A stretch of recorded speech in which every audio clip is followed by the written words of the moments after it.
Goku is a martial artist, a man who never runs away from a challenge, someone who's always ready to give it their all. He's consistently on a journey to better himself, to get stronger, test his limits, and overcome them. And this has been Goku since the start of the manga.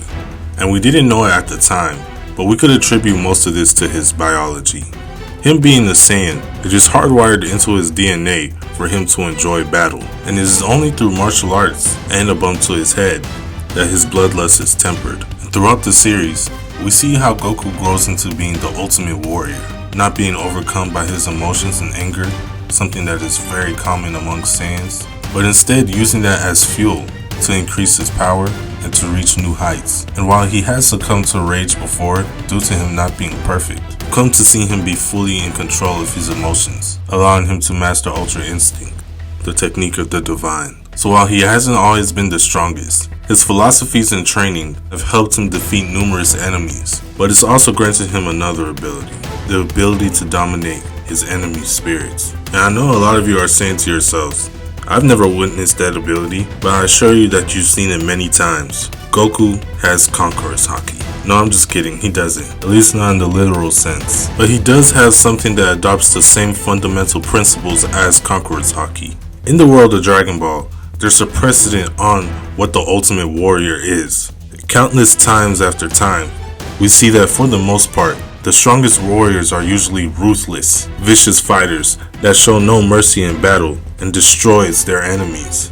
And these traits are hardwired in Saiyans in particular. Even warriors who aren't inherently evil but still partake in the elimination of their enemies are able to succumb to this ability. Take for example Hit. While not egregiously evil, Hit is an assassin. He utilizes deadly techniques to kill his opponents, only focusing on his objective, the elimination of his target. However, in his fight against Goku, we witness a change happen in him.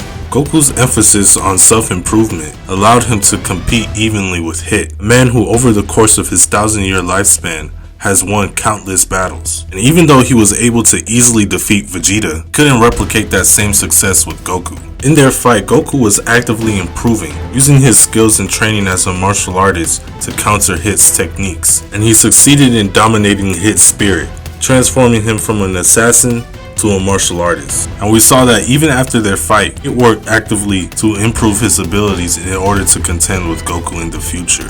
And that fight perfectly encapsulates Goku's abilities. Goku was able to tame the fighting spirit of most of his opponents, turning them from savage warriors to martial artists. And that is why I compared this ability to Conqueror's Haki, as Conqueror's Haki allows you to tame wild beasts. That is essentially what Goku does when he fights, and we've seen him do this countless of times. From his fight with Tien, who's essentially the beta version of Hit, both of them being assassins who through their fights with Goku focused on becoming better martial artists in order to defeat Goku. The biggest example of this being Vegeta, who was a ruthless, vicious warrior, thrived in battle, but met his match when he met a Saiyan from Earth. However, in meeting Goku, he was perplexed at how soft, kind-hearted individual was able to best him, the Prince of all Saiyans, in battle. And through wanting to prove himself against Goku, became obsessed with him, so much so that he would become Goku's ally, as Goku had basically tamed his fighting spirit to the point where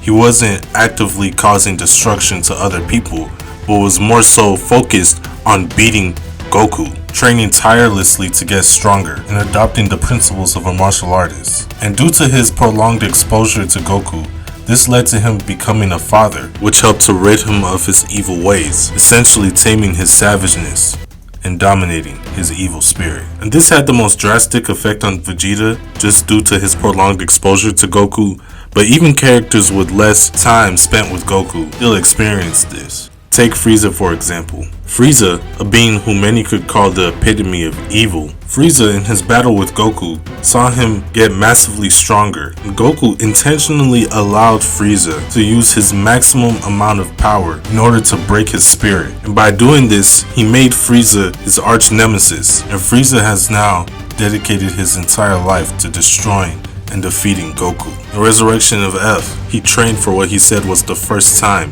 in order to ensure his victory against Goku. And even after dying and being trapped in hell, he was still training in hopes that one day he would be able to get his revenge against the Saiyan. Mastering his ki and pushing his abilities far past their limits This was all because of Goku's influence. Another example of Goku taming a beast and dominating one's spirit. And with him now achieving his black form and being stronger than Goku, it's only a matter of time before he goes back to actively harming the innocent, spreading fear and terror throughout the galaxy, because his spirit has grown strong enough where it is no longer tamed, which in turn forces Goku to get stronger in order to once again tame this beast, or maybe even allow Vegeta the opportunity to do this, as Vegeta has grown as a martial artist, and it may be possible for him to gain this ability. Obviously there are those that this doesn't work on, individuals like Cell, Moro, and Majin Buu being so savage and wild that even Goku couldn't tame them, which is why they had to be dealt with differently. So while there are characters that this ability didn't work on, it's still very effective.